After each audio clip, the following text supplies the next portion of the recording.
ग्रामीण भागातील विद्यार्थी विद्यार्थिनी तरुण हे लोक मुंबई पुणे सोलापूर या ठिकाणी जातात रोजगार हुडकण्यासाठी म्हणून, आणि त्या ठिकाणी त्यांना योग्य ते मार्गदर्शन मिळत नाही किंवा योग्य ते कंपन्यांना जिथं ते अप्रोच करतात त्या ठिकाणी त्यांना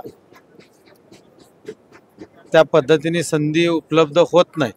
त्यामुळे अशा रोजगार मेळाव्यातनं त्यांना एक डेअरिंग येत आहे किंवा या ठिकाणी आम्ही थेट जरी त्यांच्या मुलाखतीत ज्या एचआरला जर पटलं तर इथल्या इथंच त्यांना संधी पण देतात।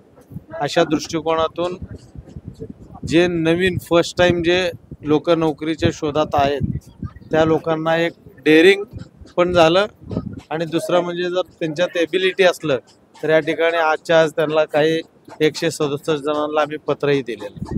ओके सर, अक्कलकोट तालुका स्थापन झाल्यापासून हा पहिल्यांदाच रोजगार मेळावा कोणत्याही पक्षाकडून न घेतलेला, कोणत्याही नेत्याने राबवलेला नाही, तर ही जी कल्पना आहे ती आपल्याला कशी सुचली? आपल्या देशाचे नेते आमचे काँग्रेसचे आदरणीय राहुलजी गांधी यांनी त्यांची संकल्पना मांडली आणि त्याच माध्यमातून आम्ही हे एक चांगला उपक्रम त्यांनी आम्हाला सुचवलेलं असं वाटलं।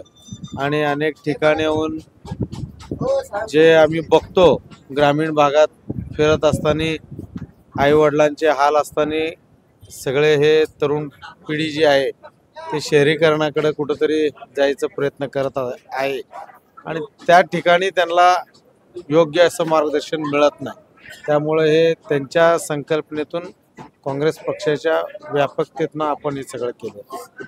आज आपण आपल्या नेतृत्वामध्ये हा जो रोजगार मेळावा आयोजित केलेला आहे त्यामध्ये एकूण किती कंपन्या आलेल्या आहेत आणि कोणत्या कोणत्या क्षेत्रातील कंपन्या म्हणजे सहभाग घेतलेल्या आहेत? त्यात मेडिकलचे कंपन्या आलेत, इंजिनिअरिंगचे कंपन्या आलेत, काही एज्युकेशन क्षेत्रातले लोक आलेले आहेत।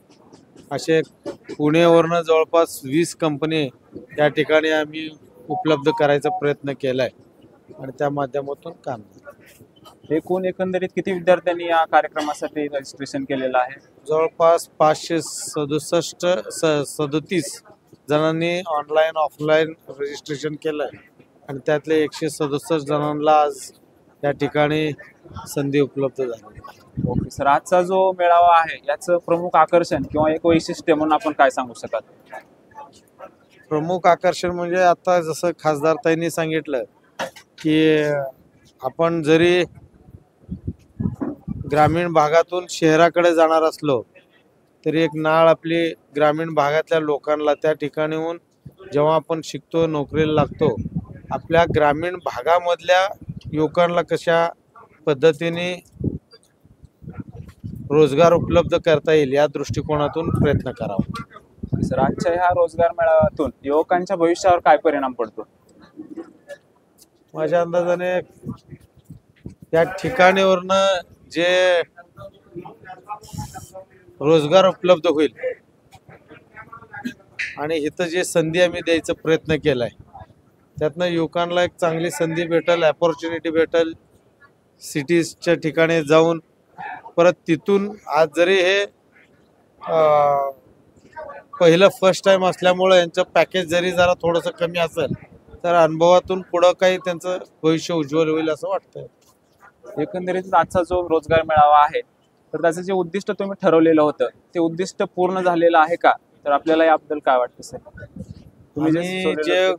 आम्ही जे उद्दिष्ट ठरवलं होतं त्या पद्धतीने आम्ही समाधानी आहोत की आम्ही कमीत कमी 100-150 जणांच्या पेक्षा जास्त लोकांना आम्ही या ठिकाणी संधी उपलब्ध करून देऊ। सर, असंच अक्कलकोट ವೀಕ್ಷಕರೇ, ಈ ವಿಡಿಯೋ ನಿಮಗೆ ಇಷ್ಟ ಆಗಿದ್ರೆ ಈ ಕೂಡಲೇ ಸಬ್ಸ್ಕ್ರೈಬ್, ಕಮೆಂಟ್, ಲೈಕ್ ಮಾಡಿ ಹೊಸ ಹೊಸ ವಿಡಿಯೋಗಳನ್ನು ಮಾಡಲು ಬೆಂಬಲವನ್ನು ನೀಡಿ।